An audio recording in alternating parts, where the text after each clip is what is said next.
Bendito sea Dios, Padre de nuestro Señor Jesucristo, Padre de misericordia y Dios de todo consuelo. Él nos consuela en todas nuestras luchas para poder nosotros consolar a los que están en toda tribulación mediante el consuelo con que nosotros somos consolados por Dios. Porque si es cierto que los sufrimientos de Cristo rebosan sobre nosotros, también por Cristo rebosa nuestro consuelo. Amén. Amén, gracias. Gracias, Señor, gracias. Hoy la iglesia en este jueves cuarto del tiempo ordinario, pues propone la memoria de San Pablo Miki y sus compañeros, unos 25 compañeros de Pablo que en el 1597, siglo XVI, fueron martirizados. Aquí nosotros tenemos que resaltar algunos elementos que son importantes. Primero, hay que tener en cuenta el misionero de Japón, San Francisco Javier, que siendo discípulo de San Ignacio de Loyola, sale de misión por toda la India, Japón, etcétera, etcétera. Murió tratando de entrar a China. De manera que estos mártires son fruto de la misión de este hombre grande, ¿no? Que ha sido también declarado uno de los patronos de las misiones. ¿Por qué es importante eso? Porque en este siglo XVI,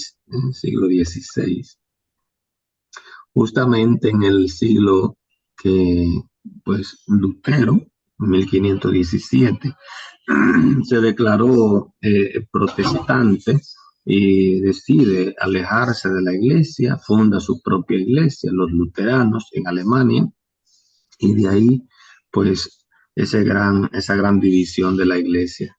Sin embargo, nace también en este mismo siglo la Compañía de Jesús, los jesuitas, como lo conocemos comúnmente.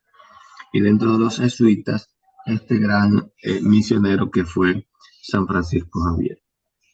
¿Por qué es importante también para nosotros justamente meditar estas, eh, podríamos decir, estos mártires con esta breve lectura? Porque nosotros, los cristianos católicos, nos hemos dejado meter en un ritmo de vida sin esperanza. Pónganle atención a eso porque esta es una idea que nosotros tenemos que meditar justamente en este año jubilar que está convocado por el Papa con el valor de la esperanza. Y yo creo que el Papa ha tenido pues la iluminación del Espíritu Santo, porque un hombre de fe que diga que tiene fe, pero que no tiene esperanza, yo no sé cuál es su fe. ¿Por qué hemos perdido la esperanza? ¿Por qué hay tantas, podríamos decir, banalidades entre los cristianos, entre los hombres que tenemos fe? Y justamente hay una respuesta aquí en el desarrollo de lo que implica ser mártir. El que no tiene esperanza, o sea, el que no cree en la vida eterna, ojo, tener esperanza es creer en la vida eterna. Ojo, ojo ahí. El que no cree en la vida eterna no tiene capacidad para sacrificar nada. Dice, Pablo nació en Japón entre los años 1564 y 1566, ingresó a la Compañía de Jesús, eh, eh, pues compañía que pertenecía a San Francisco Javier, y predicó el evangelio entre sus conciudadanos con óptimos resultados. Ahora viene lo más interesante. Al recrudecerse la persecución, una persecución contra los católicos, fue apresado con otros 25. Otros 25. Después de soportar duros escarnios, fueron llevados a la ciudad de Nagasaki, en donde fueron crucificados en el año 1597, en la víspera de este día. Solo aquel que tiene la esperanza de la vida eterna, aquel que tiene la vida anclada en el deseo de santidad, en el deseo de santidad, la santificación, es capaz de soportar grandes escarnios, dolor, angustia, sufrimiento. Entonces, ese recibe el consuelo de Dios. Dice, bendito sea Dios, Padre de nuestro Señor, Padre de misericordia y Dios de todo consuelo. Dios de todo consuelo. ¿Qué sucede con nosotros hoy día? Y aquí hay un gran problema y una gran dificultad. Nosotros, aquí voy a escribirlo, nosotros, como no creemos en la vida eterna y como no estamos trabajando por la santidad, fácilmente negociamos para que no nos suceda. Fácilmente negociamos. Pongamos la atención a eso, porque justamente eso es lo que está pasando en la iglesia actualmente. No queremos sufrir porque no creemos en la vida eterna.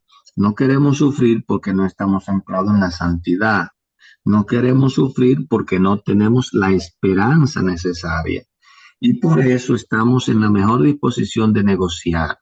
Si el mundo lo que quiere es que la iglesia le acomode o que siga la corriente del mundo, entonces estamos en la iglesia como preparados para negociar. Y así entonces el mundo nos apaga. Ojo a esa idea. Y eso es lo que se está viendo, no solamente en cristianos cualquiera. La iglesia que debe ser luz, la iglesia que debe ser sal. Entonces, cuando no tenemos anclada nuestra vida en la esperanza de la vida eterna, cuando nuestra vida no está anclada en el deseo de santidad, significa que no estamos en disposición de sufrir por Cristo. Nada. Entonces, nos preparamos para fácilmente negociar y acomodarnos a lo que el mundo nos exige. Ustedes ven, por ejemplo, lo que está pasando en muchas conferencias episcopales. El caso más triste y más evidente es la conferencia episcopal alemana. Bueno, la conferencia episcopal alemana, ¿qué es lo que está diciendo? Nosotros no queremos sufrir, nosotros no creemos en la vida eterna, pero tampoco queremos que se nos vayan los católicos, porque dejamos de tener unos ingresos que son importantes para subsistir como iglesia. Ve, en el fondo está eso. Entonces, bueno, si lo que quieren es que para estar aquí se casen entre hombre y hombre y mujer, y que no haya problema con eso, pues le acomodamos la cosa. Vengan, que ustedes van a seguir comulgando, que vamos a seguir confesándola y confesándolos, aunque su vida pues riñe con la moral cristiana. No le pedimos nada, no le exigimos nada. Lo que queremos es que ustedes permanezcan aquí porque lo necesitamos económicamente. Esa gente no está pensando en la santidad. Esa gente no está pensando en la vida eterna. Esa gente no está pensando en el mensaje de Cristo. Esa gente no está pensando en la moral que exige la fe cristiana. No está pensando en el consuelo de Dios por el sufrimiento. No está pensando en el martirio. No está pensando en el testimonio de vida. No. Eso es lo que menos le pasa por la cabeza. Ven entonces cómo el mundo nos está a nosotros apagando las mechas. Esa es la palabra clave. Y la iglesia que deja que el mundo le apague las mechas es una iglesia que se vuelve oscura, no ilumina. Y ya, pues lamentablemente, se pierde como instrumento de salvación. Se pierde como instrumento de salvación. Y eso no solamente le pasa a la iglesia alemana. Aquí hay mucha gente que ha dejado de ir a la iglesia porque simple y llanamente no quiere hacer ningún tipo de sacrificio de lo que la iglesia quiere que yo haga. Bueno, puedo joder a la iglesia y vivo mi propia fe, hago mi propia religión, no creo en nadie, no creo en Dios, no creo en nada. Y eran gente religiosa, eran gente que participaba, son gente que tienen los sacramentos, pero, pero no me interesa, porque no creo en la vida eterna, ¿no? Y eso es vivir sin esperanza. ¿Y dónde entonces va a parar esa vida? Esa vida va a parar en una vida sin sentido, en un fraude en la vida, va a parar en una vida que al final pues estarán deprimidos, no, en fin, son las consecuencias que estamos viendo más frecuentemente. Depresiones, materialismo, sin sentido, suicidio, gente que se quita la vida a él, después le quita la vida a todo el que está a su alrededor. ¿Ve? Entonces, ahí hay ¿eh? una, podríamos decir, hay una realidad que nosotros vemos cada momento. Y uno dice, ¿por qué la gente está actuando así? Pues por eso nos hemos quedado sin esperanza, nos hemos quedado sin fe en la vida eterna y nos hemos quedado sin deseo de santidad. Y por eso no queremos ningún tipo de sufrimiento. Y mientras menos sufrimiento queremos, más sufrimos. Vea qué cosa. Vea, lamentablemente.